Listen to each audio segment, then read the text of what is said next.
উপস্থিত আমার নারায়ণগঞ্জের বিএনপির প্রাণপ্রিয় নেতাকর্মী ভাই বোনেরা, উপস্থিত সাংবাদিক ভাই বোনেরা, আসসালামু আলাইকুম।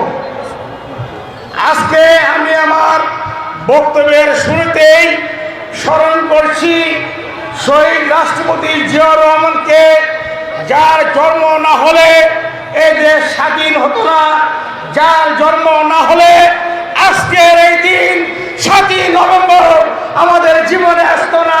এই স্বৈরাচার শেখ হাসিনার বাবা শেখ মুজিবুর রহমান উৎখাত হতো না। সেই জন্য আমি গভীর শ্রদ্ধার সাথে স্মরণ করছি স্মরণকারের সর্বশ্রেষ্ঠ নেতা শহীদ রাষ্ট্রপতি জিয়াউর রহমানকে।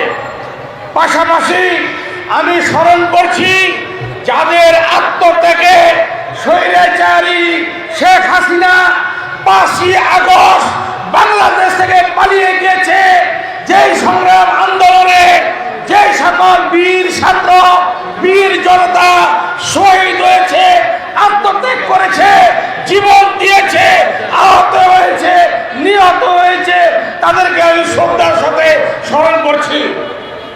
আজকে এই শহীদ জিয়া হল প্রাঙ্গণে কেন আমরা এই সভার আয়োজন করেছি, সেই ব্যাপারে আমি দু একটি কথা বলবো।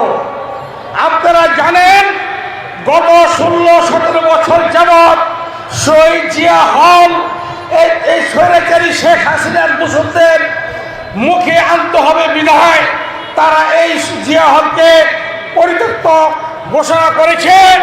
এইটা একটা চক্রান্ত।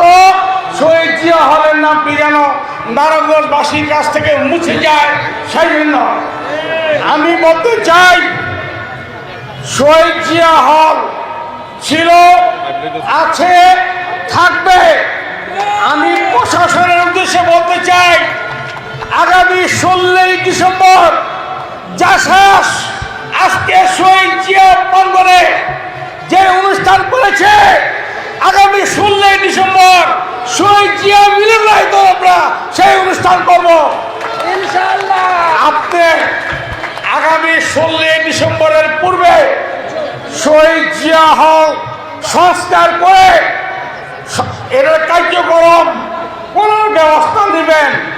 তা না হলে বিশেষে আপনি জিয়া হল পরিচালনা কমিটির সভাপতি, আপনাকে সহ আপনার কার্যালয় ঘেরাও করা হবে। আমরা আপনারা কি রাজি আছেন? পাশাপাশি বিশেষে আমরা জানি আপনি ছাত্রলীগের ক্যাডার ছিলেন, এখন সাধু হয়ে গেছেন, বন্য চূড়ার ভূমিতে আছেন। আপনি সারা বাংলাদেশ থেকে শেখ মুজিবুর রহমানের মূর্তি অপসারণ করলো, আপনি সেই মূর্তি শেখ মুজিবুর রহমানের মূর্তি এখনো আপনার কার্যালয়ের সামনে খুব সুন্দর করে কাপড় দিয়ে ঢেকে রেখেছেন। এগুলো আমরা বুঝি। আপনাকে আমরা বলতে চাই অবিলম্বে শেখ মুজিবুর রহমানের সেই মূর্তি যেটা আপনি অতি গোপনে সযত্নে আপনার কার্যালয়ে ঢেকে রেখেছেন, রক্ষা করে চলেছেন, সেইটা আপনি অপসারণ করবেন। আপনাকে এই জন্য 1 সপ্তাহ সময় আমরা বেঁধে দিলাম। যদি 1 সপ্তাহের মধ্যে আপনি এই শেখ মুজিবুর রহমানের মূর্তি অপসারণ না করেন, আমরা ঘেরাও করে সেই মূর্তি ভেঙে ফেলবো।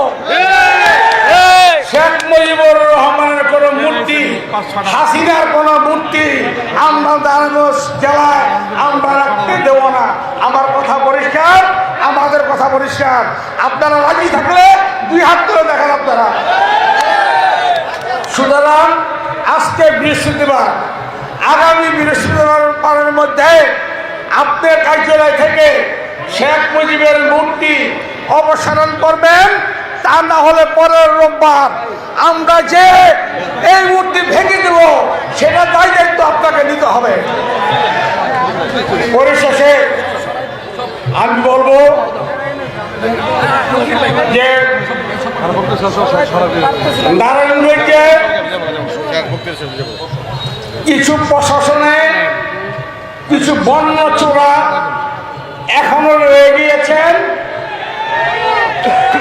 এই ছাত্র জনতার আন্দোলনে আপনাদের কার কি ভূমিকা আছে সেটা নারায়ণগঞ্জবাসী জানে। সুতরাং এখনো সময় আছে, আপনারা সাবধান, তা না হলে কিন্তু পরিণতি কিন্তু ভালো হবে না। এখনো প্রশাসনের মধ্যে আপনারা ঘুরতে মেরে বিএনপির বিরুদ্ধে, জনগণের বিরুদ্ধে, নারায়ণগঞ্জবাসীর বিরুদ্ধে ষড়যন্ত্র করছেন, সাবধান।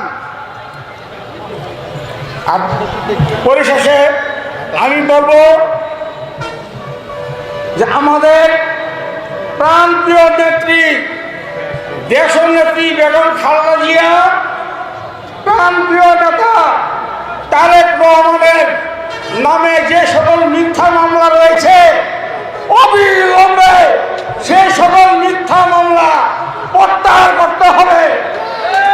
পাশাপাশি সারা দেশে যে সকল মামলাগুলি রয়েছে, শেখ হাসিনার সময় মিথ্যা মামলাগুলি দিয়েছে, সেই মামলা প্রত্যাহার করতে হবে। আপনারা জানেন নারায়ণগঞ্জের প্রাণ পুরুষ জাকির খানকে একের পর এক মিথ্যা মামলা দিয়ে হাজতে রেখেছে। আমি অবিলম্বে জাকির খানের সকল মিথ্যা মামলা প্রত্যাহার করে তার মুক্তির দাবি করছি।